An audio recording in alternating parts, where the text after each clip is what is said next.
शुरू करते हैं। जनरली मैं बार बार ये वर्ड यूज करता हूं, आईएएस व्यक्ति नहीं व्यक्तित्व का इम्तहान है। राइट, ये मेरा एक, इसको लिख लो, ये मेरा कोट है। आईएएस व्यक्ति नहीं व्यक्तित्व का इम्तहान है। व्यक्ति के रूप में तो आप अपने घर से चले, व्यक्ति के रूप में आपने जन्म लिया, व्यक्तित्व के रूप में हमारा पूरा जीवन होता है। तो हम यहां अगर बात करें तो व्यक्ति के रूप में तो हमने जन्म लिया, माता पिता के साथ जुड़ी हुई पहचान, किसी परिवार, किसी धर्म, किसी क्षेत्र, किसी जाति के साथ जुड़ी हुई पहचान एक व्यक्ति की पहचान होती है। व्यक्तित्व का निर्माण किया जाता है और यह निर्माण कोई और नहीं करता है। इस निर्माण में सिर्फ दो लोग शामिल होते हैं।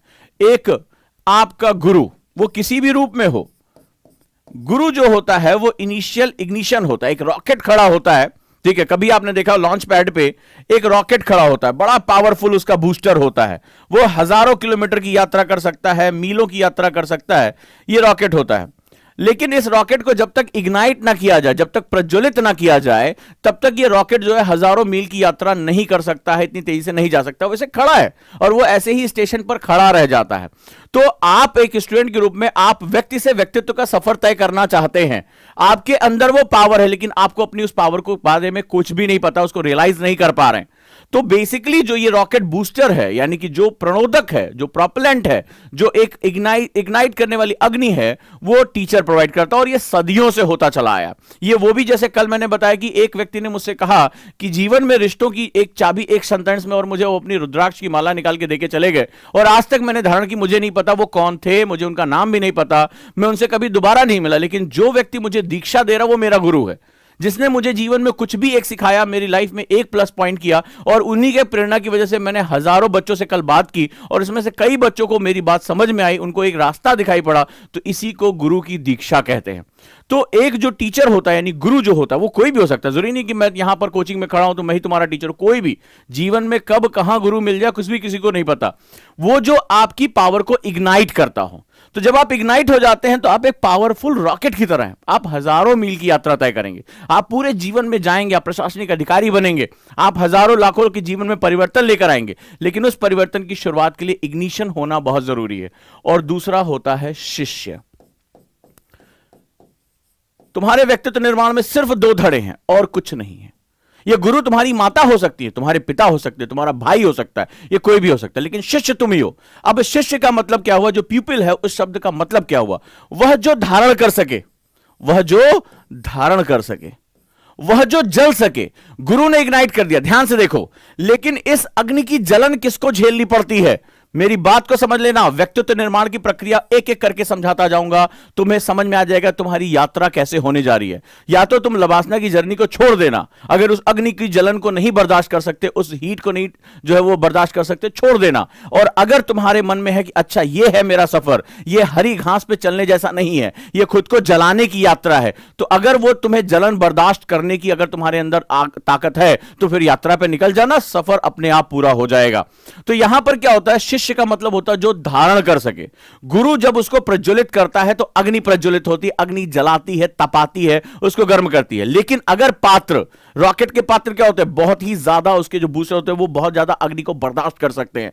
तो वो शिष्य जो धारण कर सके, वो शिष्य जो उसको एब्जॉर्ब कर सके उस नॉलेज को, वो शिष्य जो बदलाव के साथ खुद को बदल सके, वो बदलाव का विरोधी ना हो, वो अपोज चेंज, और जैसे हम लोग कहते हैं अपोज ऑफ चेंज, वो ना हो।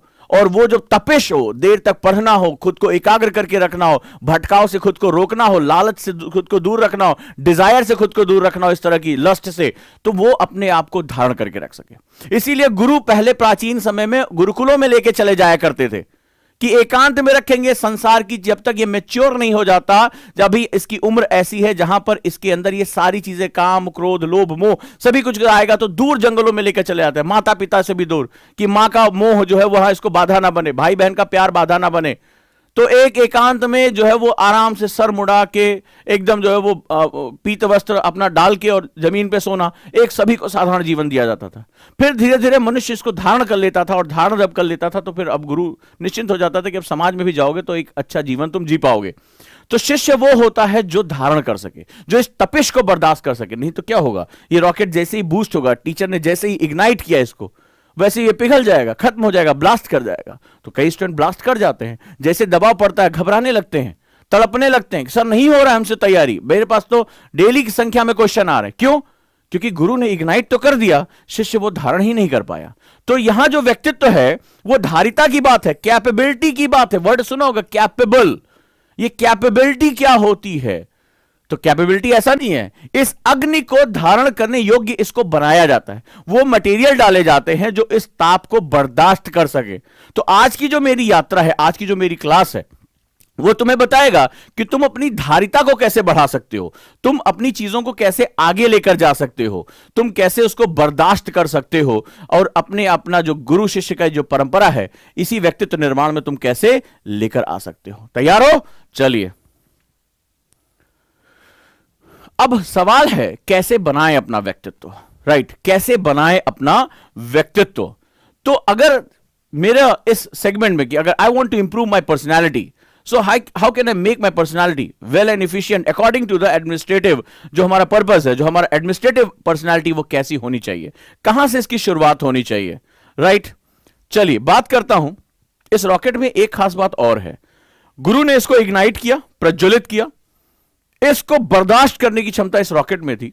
लेकिन एक रॉकेट में और बड़ी महत्वपूर्ण बात होती है, आपने रॉकेट्स के वीडियो देखे होंगे, और वो वीडियो तुम्हें बताता है कि ये अपनी डायरेक्शन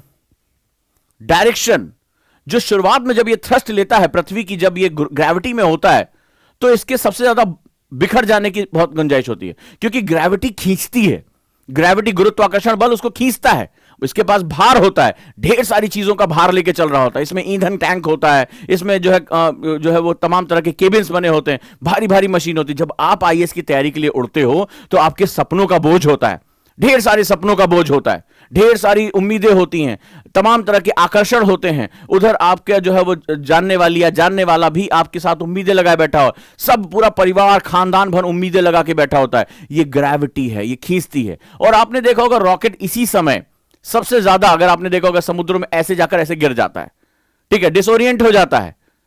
सबसे ज्यादा ईंधन इसी समय जलता है जब तक पृथ्वी की जब तक उसको पलायन वेग यानी एस्केप वेलोसिटी ना मिल जाए। जो साइंस का स्टूडेंट होगा वो मेरी बात को समझ रहा होगा, जब तक वो पृथ्वी के गुरुत्वाकर्षण से निकल नहीं जाता तब तक सबसे ज्यादा जो ईंधन है रॉकेट का तभी जलता है। एग्री करते हो? हां। तो जब आप तैयारी करने जाओगे तो सबसे पहले ये उम्मीदों का जो बोझ है, सपनों का जो बोझ है, लोगों ने तुम्हारे साथ जोड़ रखा है, किसी ने वादा किया कि मैं आऊंगा आईएएस बनने के बाद तुमसे शादी करूंगा, किसी ने कहा नहीं जीवन साथ बिताएंगे, तमाम ये सब क्या है? ये सब उम्मीदों के बोझ। और सबसे ज्यादा शुरुआती दौर में ही अगर आपके पास प्रॉपर इग्निशन नहीं है, मैं जो बात कहने जा रहा हूं उसको ध्यान से समझ लीजिएगा, अगर प्रॉपर इग्निशन नहीं है तो आप सबसे पहले, आपने देखा होगा, आपकी ट्रैजेक्टरी फेल हो जाती है और आप किसी और दिशा में मुड़ जाते हैं, अपने ही सपनों के बोझ के नीचे दब जाते हैं, और इस आकर्षण के, गुरुत्वाकर्षण से जो प्रभाव है इससे आप नहीं निकल पाते हैं।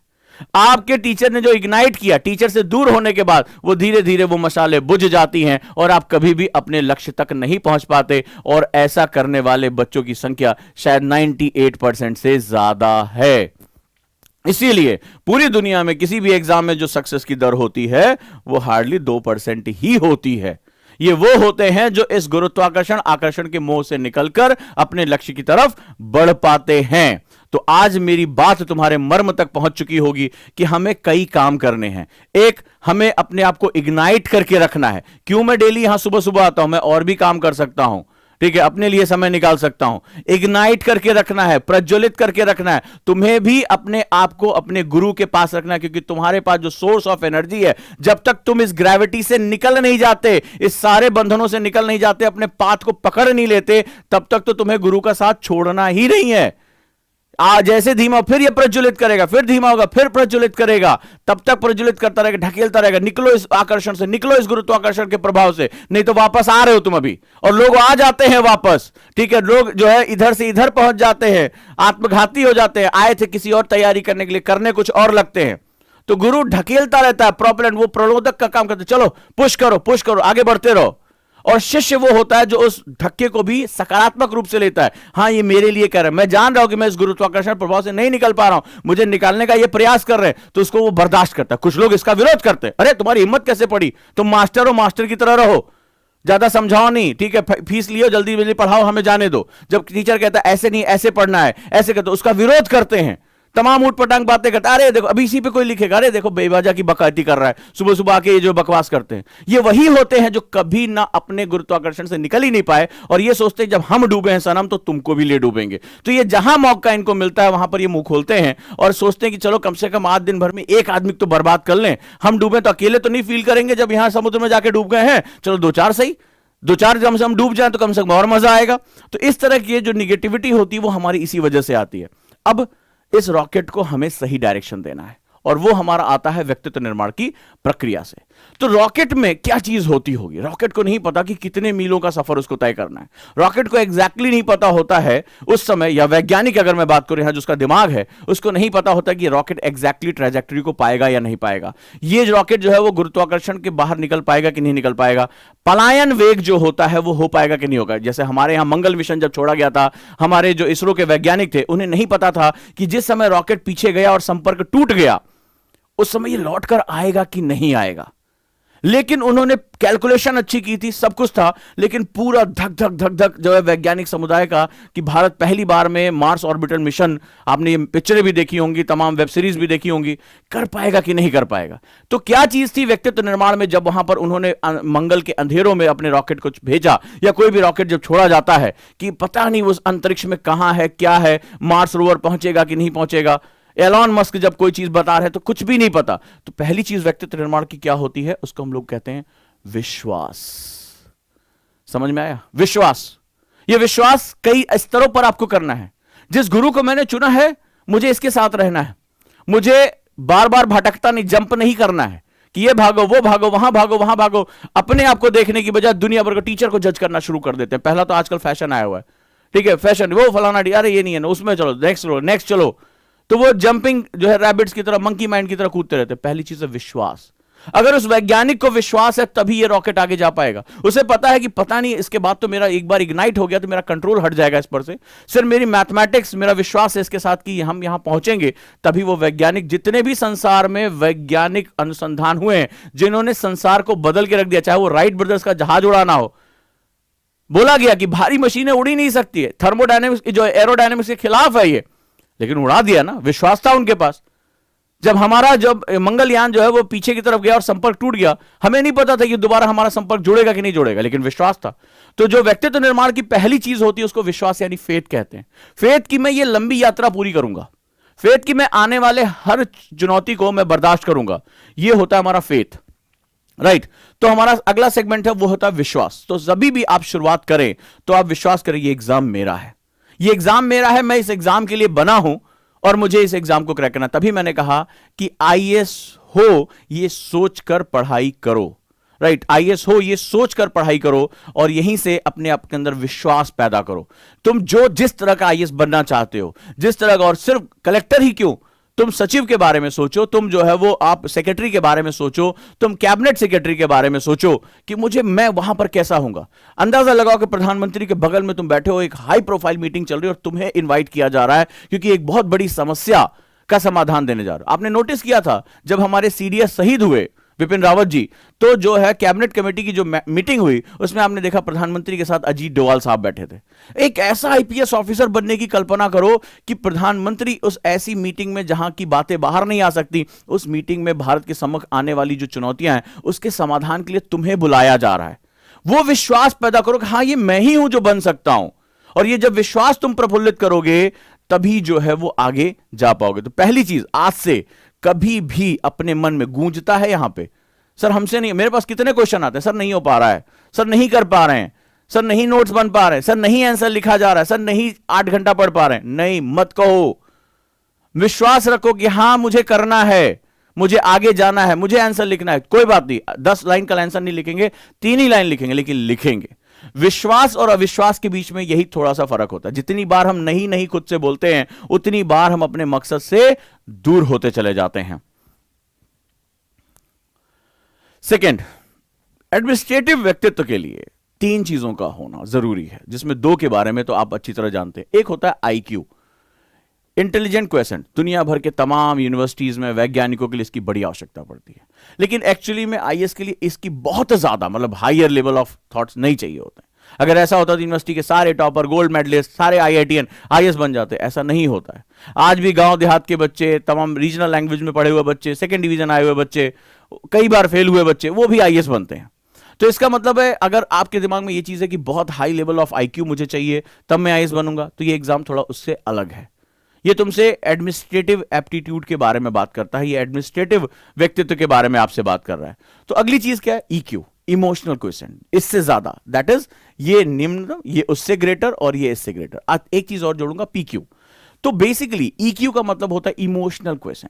इमोशनल यानी आपके पास भावनात्मक अभिज्ञता। ये इमोशनल होना नहीं कि रोना शुरू कर दो, फोक किसी गरीब को देखो तो हाय दैया छाती पीटना शुरू कर दो, नहीं।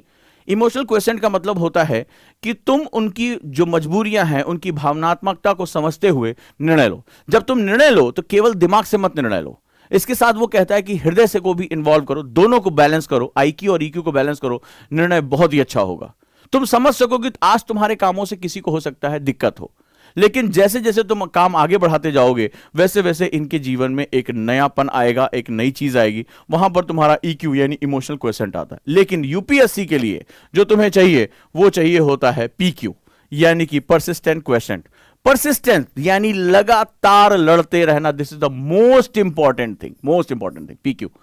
परसिस्टेंट का मतलब होता है लगातार लगे रहना, धैर्य के साथ लगे रहना, तब तक जो है वो बार बार कहते हैं कि रसरी आवत जात से सिल पर पड़त निशान, ये है पीक्यू। बहुत पहले हमारे यहां इसके बारे में बता दिया गया था, वेस्टर्न अब बता रहा है, बहुत पहले ईस्ट जो है वो पहले इसके बारे में बता चुका है कि रसरी आवत जात से सिल पर पड़त निशान, ये बिल्कुल एग्जैक्टली वही है। तो क्या है ये पीक्यू? पीक्यू कहता है कि when you start your performance do it on regular basis. मैंने कल हैबिट के बारे में इससे पहले डिस्कस किया था। परसिस्टेंस, डोंट जंप अप, ऐसे जंप नहीं करना है कि ये गए ये आए, ये वाला काम नहीं है। जो पीक्यू है वो ये है, जैसे पीक्यू। पीक्यू का मतलब होता है परसिस्टेंस बनाए रखना, हिट करते रहना। ठीक है, मैं नौकरी में हूं, कई बच्चों ने कहा सर टाइम नहीं मिलता। एक बच्ची ने मैसेज किया कि सर 27 साल एज हो गई है, 3 ही घंटा पढ़ने के लिए मिल रहा है। Do it, do it, do it, do it.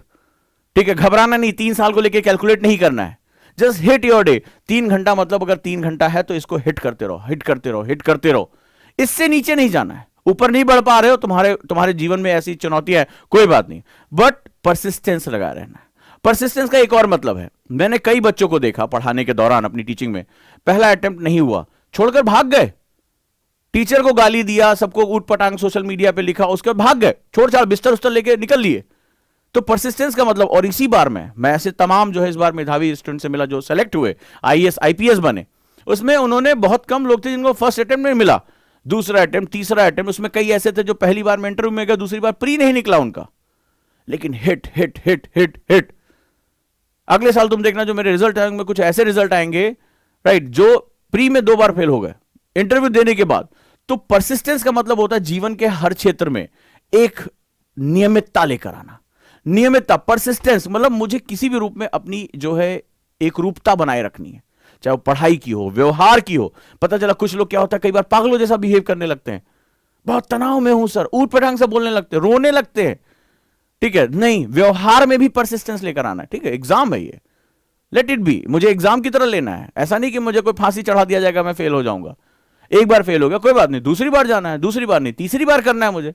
अगर मेरे पास अटेम्प्ट ऊर्जा है, मेरा ये सपना है, मुझे पता है कि मैं इस एग्जाम के बाहर परिवर्तन लेकर आ सकता हूं, तो मुझे ये चीज करनी है। क्लियर है?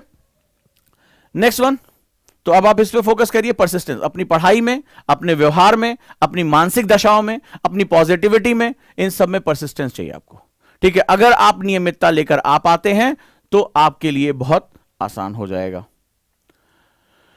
नेक्स्ट, थर्ड, पर्सनालिटी डेवलपमेंट के लिए develop attitude and aptitude. UPSC में दोनों चीजें चाहिए। कई बार कहा जाता है कि पॉजिटिव एटीट्यूड रखिए, पॉजिटिव एप्टीट्यूड क्यों नहीं, ये बड़ा इंपॉर्टेंट है। क्यों? अब यहां पर हम जरा बात कर लेते हैं कि आखिर इसमें जो है सेगमेंट क्यों आखिर ऐसा हो रहा है, ये समझ लीजिए। एटीट्यूड यानी अभिवृत्ति।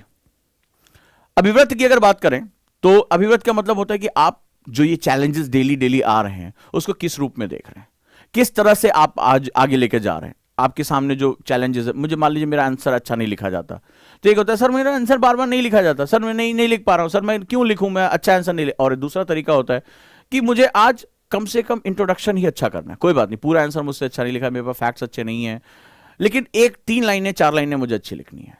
चलो अभी हम इस महीने इसी पे काम करते हैं, मैं कोई जल्दबाजी में नहीं हूं। तो मैं अपने जो मेरे सामने प्रॉब्लम्स आ रही, एटीट्यूड क्या काम करता है, जो मेरे सामने प्रॉब्लम्स आ रही हैं मैं इसको चैलेंजेस रूप में कहना शुरू कर देता हूं कि ये मेरे चैलेंजेस हैं, प्रॉब्लम्स नहीं है बेसिकली। और इन चैलेंजेस को मैं माइक्रो लेवल में तोड़ने की क्षमता जानता हूं, यानी छोटे छोटे सूक्ष्म स्तर पे मैं इसको तोड़ दूंगा। कि प्रॉब्लम बड़ी, मान लो जो मेरे पास मुझे 150 वर्ड का आंसर मुझसे नहीं लिखा, बहुत से बच्चों ने, कल भी एक क्वेश्चन आया मेरे पास कि समझ में नहीं आ रहा है कि आंसर की शुरुआत कहां से करें। तो जब समझ में नहीं आता तो शुरुआत नहीं, तो उसको छोटे स्तर पे तोड़ दो कि मुझे आंसर ही क्यों लिखना है, मुझे सिर्फ प्रसंग लिखना है, मुझे सिर्फ इंट्रोडक्शन लिखना है। तो किसी भी चीज का केवल इंट्रोडक्शन लिखना है। तो हमें एक आंसर में पता होता है कि हमारे मिनिमम 3 पार्ट होते हैं, इंट्रोडक्शन, उसकी बॉडी यानी एक्सप्लेनेशन, और कंक्लूजन यानी उपसंहार। तो क्यों ना मैं केवल फोकस करूं इंट्रोडक्शन में, सिर्फ 4 लाइन नहीं लिखना, 4 लाइन खाली लिखना है, बाहर में गया इसके मुझे मतलब ही नहीं है। एक बार मैं इंट्रोडक्शन पे कमांड कर लूं, फिर मैं आ जाऊंगा बॉडी पे कि थोड़ा चलो इसकी एक्सप्लेनेशन पे 8 लाइन और लिख लेते हैं, फिर कंक्लूजन पे आ जाएंगे। तो आप जब प्रॉब्लम्स को चैलेंजेस में कन्वर्ट कर देते हो और चैलेंजेस को छोटे छोटे हिस्सों में तोड़ देते हो, तब आपका विजय की यात्रा शुरू हो जाए। अब आप उस पर आसानी से विजय पालोगे। और जब उसको आप बहुत बड़ा करके देखते हो, तब कभी भी आप उसमें अच्छा नहीं कर पाते हो। यही सिंपल सा फंडा होता है। दूसरा होता है अभिरुचि, एप्टीट्यूड, किसी भी चीज में इन्वॉल्व होना। कल एनसीईआरटी की क्लास में मैंने आपको इसी के बारे में बताया था। एनसीईआरटी कहती भी इसी के बारे में कि आपको इन्वॉल्व होना है, अभिरुचि डेवलप करनी है, अपना मन लगाना है और इसके बारे में मुझे बात करनी है। तो मेरा जो है एप्टीट्यूड क्या है, मैं इसको किस रूप में देख रहा हूं। सवाल है फॉर एग्जांपल कि मैं ज्योग्राफी, आज से मान लो ज्योग्राफी पढ़ाने जा रहा हूं, तो ज्योग्राफी का प्रशासनिक अभियोग्यता में, प्रशासन में मैं क्या इस्तेमाल कर सकता हूं।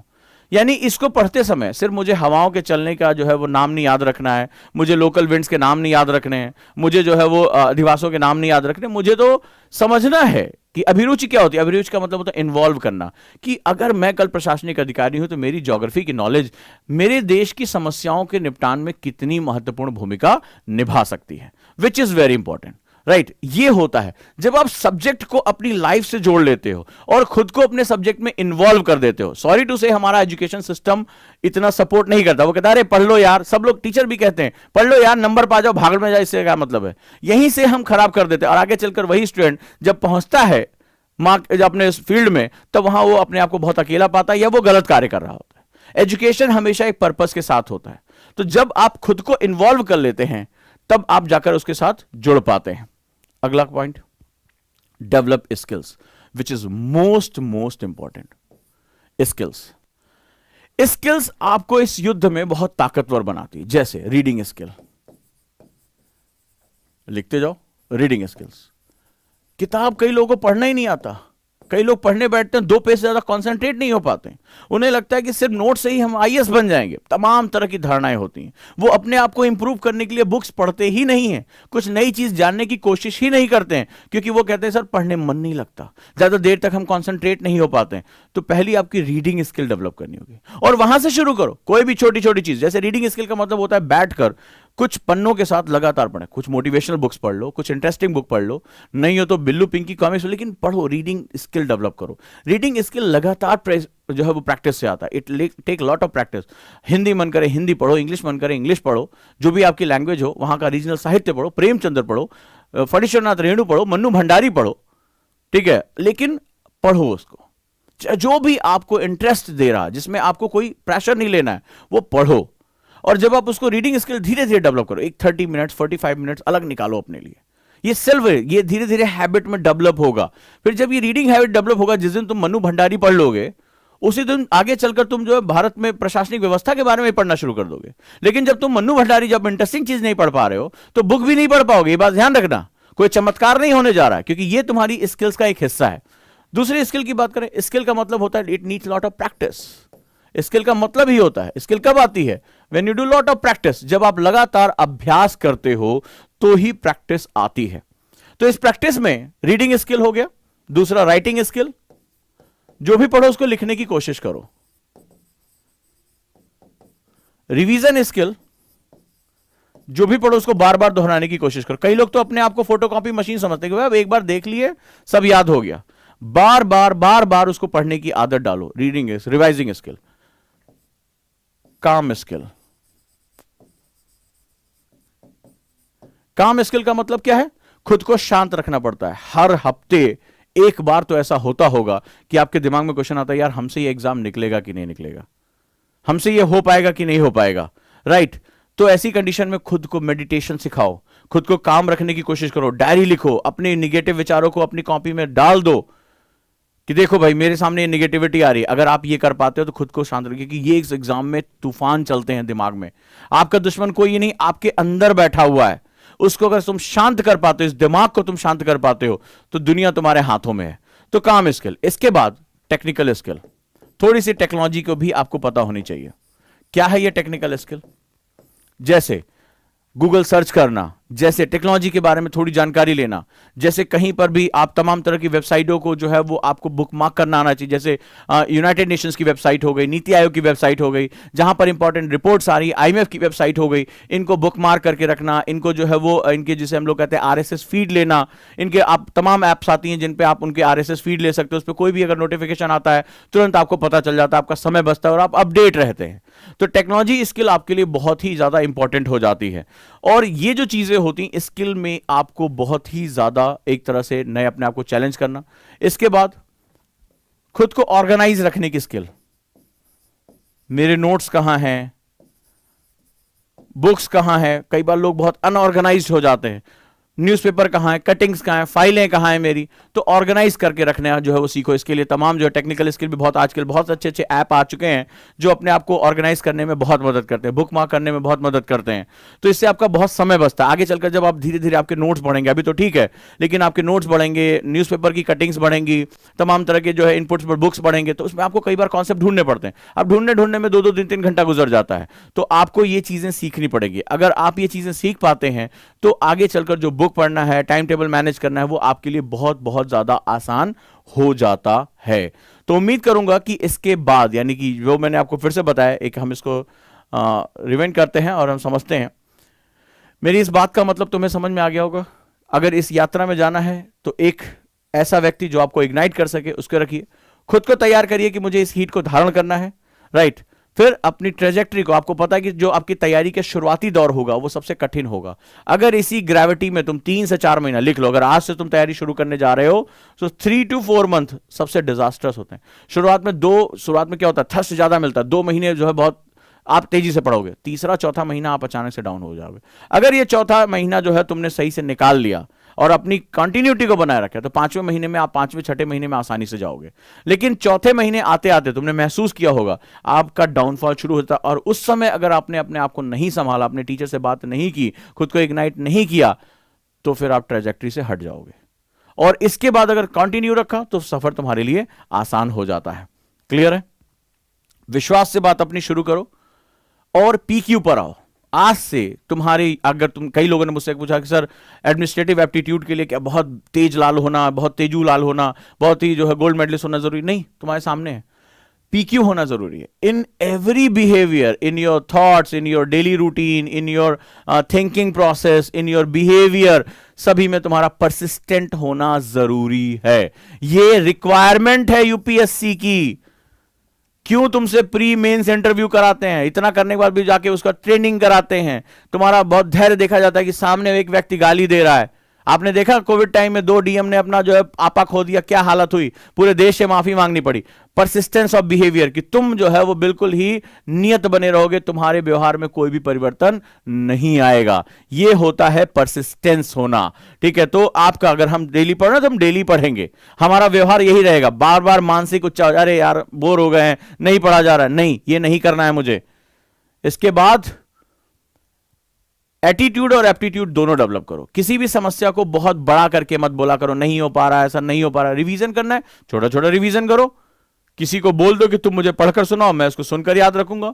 आप मोबाइल में उसको रिकॉर्ड करके सुन सकते हो, कई तरीके हैं आपके पास। और स्किल्स, बिना स्किल्स के ये युद्ध नहीं लड़ा जा सकता, कभी नहीं हो सकता। अगर आप अपनी पर्सनालिटी पर काम नहीं करोगे तो कभी भी आपकी पर्सनालिटी आपको उस तरह नहीं बनती हुई दिखाई पड़ेगी। अगर आप अपने लिए 30-35 मिनट पढ़ने के लिए नहीं निकालते हो, खुद को अपने आप को नर्चर करने के लिए नहीं निकालते हो, कभी भी काम नहीं चलेगा। अगर आपका पेन नहीं चलता, सोच रहे कि पढ़ ले तो लिख लेंगे, कभी भी नहीं होगा। अगर आप अपने आप को रिवीजन स्किल में नहीं डाल रहे हो तो कभी भी काम, अगर आपके टाइम टेबल में रिवीजन नहीं है, कुछ एक तरफ पढ़ते जाओगे, दूसरी तरफ रेत के निशान जो है मिटते चले जाएंगे। ठीक है, खुद को काम करना नहीं आता, खुद से डेली पूछना है कि मुझे कैसे करना है। खुद को शांत रखना सीखना बहुत महत्वपूर्ण है। ठीक है, टेक्नोलॉजी स्किल मुझे पता नहीं, कई लोग वर्ड जो है, मैंने देखा कई लोग जीमेल नहीं बना पाते हैं, तो वो सब चीजें तुम्हें आनी चाहिए।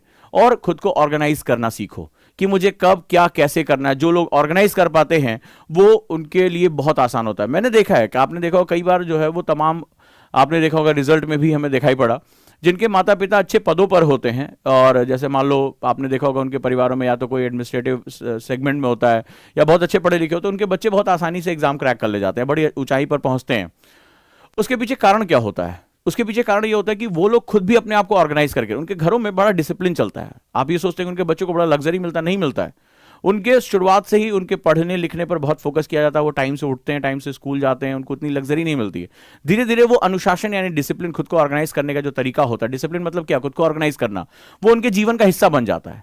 फिर धीरे धीरे उनके लिए कोई भी एग्जाम क्रैक करना एक, बिल्कुल आपने देखा होगा, एक कॉमन बात हो जाती है। ठीक है, आपने नोटिस किया होगा और आप खुद भी पढ़ के देखे, मैंने इस बारे में बहुत बात किया है, बहुत चीजों को देखा है, तो आपको एक अलग ही दिखाई पड़ता है कि वो एक बचपन से उनकी ट्रेनिंग इस तरह से होती है। आपने देखा होगा जो सैनिक स्कूल में बच्चे जाते हैं उसमें आगे चलकर वो मेजर या कैप्टन के रूप में बहुत आसानी से निकल जाते हैं, क्योंकि शुरुआत से उनकी ट्रेनिंग अच्छी होती है, वो एक अनुशासन में बंधे होते हैं, पहले से ही वो कैडेट के रूप में तैयार हो चुके होते हैं। सो इस कंडीशन में आपने देखा होगा कि हमें जो अनुशासन, हमें जो ऑर्गेनाइज वे में हमें तैयार करना होता है, वो आगे चलकर अपने आप एक प्रोसेस को जन्म देता है, जिसे हम प्रोसेस ऑफ सक्सेस कहते हैं, यानी हम सफल होकर निकल जाते हैं। तो उम्मीद करता हूं कि आप लोगों को आज जो बेसिक प्रिपरेशन थी वो आप लोगों को मिली होगी। आप लोगों को जो करना है, इन चीजों पर फोकस करो।